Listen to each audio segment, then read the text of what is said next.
speaking of someone who passed away, and in a few minutes trying to highlight what was unique about them, what was special about them, it's a difficult task because a person lives a full life and you have a few minutes to describe that person. And it's especially difficult when one is speaking of a person of stature. And everyone here knows that my uncle Shmelke, Zechrein Levracha, was a man of stature. If you didn't know him, it's hard to describe him, but everyone knew him, so it's easier. I think if I were to describe him and to try to understand him, one has to understand his background and his father, because the defining person in his life was definitely his father. I would ask him, once I asked him what did he know about Zeide? When I say Zeide, I mean our grandfather, Moshe. So I said, well, Zeide was very in awe of his own mother, rubin. So I asked my uncle Shmelke, I said, what do you know about Zaide's mother, that Zeide was so in awe of her? He says, Ziyad Gehadevet Azakin, what do I need to know more of her? She raised my father. I don't need to know anything. That's, for me, the ultimate compliment I can give a person.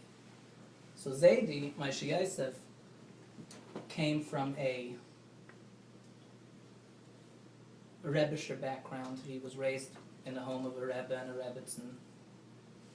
He was a grandson of Rebbes and Rabbanim. Rebbes for a few hundred years, Rabbanim for 1,000 years. And I'm not exaggerating when I say 1,000 years.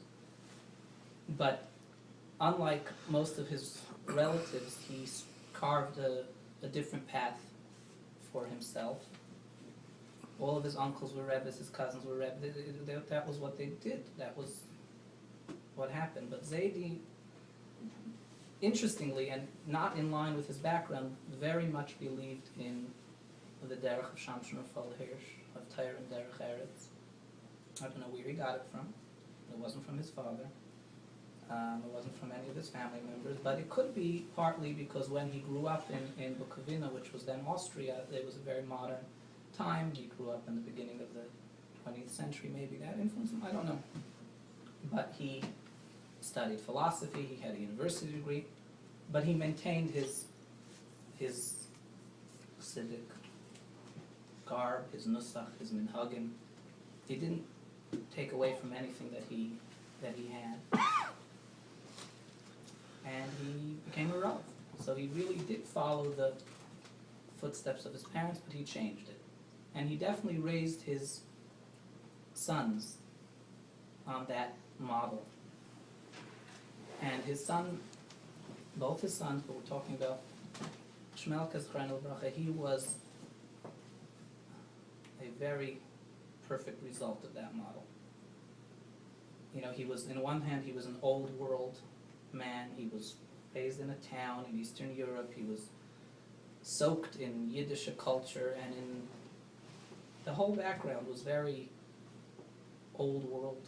On the other hand, he was very new world. He was a cosmopolitan man. He was well educated. He was a respected physician. He was well traveled, well dressed. He was an interesting mix of a person, and though he appeared different, as it was mentioned at the Hespedim, at the Levaya, his neshama was totally untouched by anything that he saw or did. It was Torah derech Eretz, but it was b'chol derechecha da'ehu. It was everything.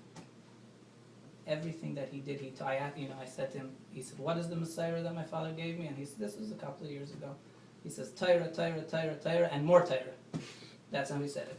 And he said, that's it. And I said, what type? Like I said, anything specific that he would like to learn? He says, Gemara, Rashi, Tosfos. That's it. And that's how he lived. That's what he breathed. I know he never spoke to me about medicine. He never spoke. He was a man of the world. He liked to hear things that were going on, but his essence, his neshama, he would sit sometimes and just get into this dveikus and sing a niggin that his father would sing Friday night, and it was a sight to behold, because you don't have many people like that, and I appreciated it. For me, I did not know my grandparents, so it was like a piece of them, and it was a very special thing.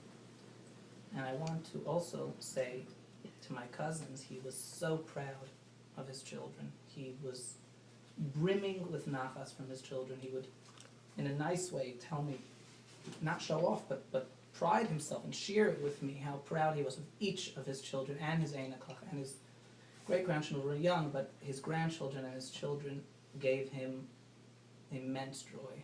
And you should feel very, besides for the kibbud av, which they obviously hadn't taken care of him, which is amazing and beautiful, till he was older also, it was an amazing thing, and not everybody is zeicha to that, in that measure, and they followed in his path, and the way that he obviously raised them, which is that same derech, because they're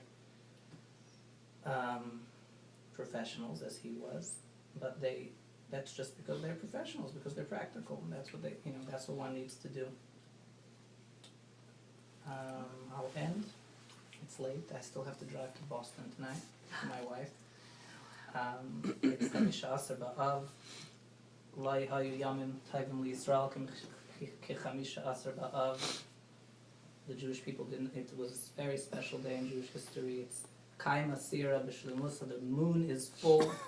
You look outside, it's probably not cloudy. The moon is full. The Jews are like the moon. It's a full and a happy time, and we should gather for simchas and happy occasions.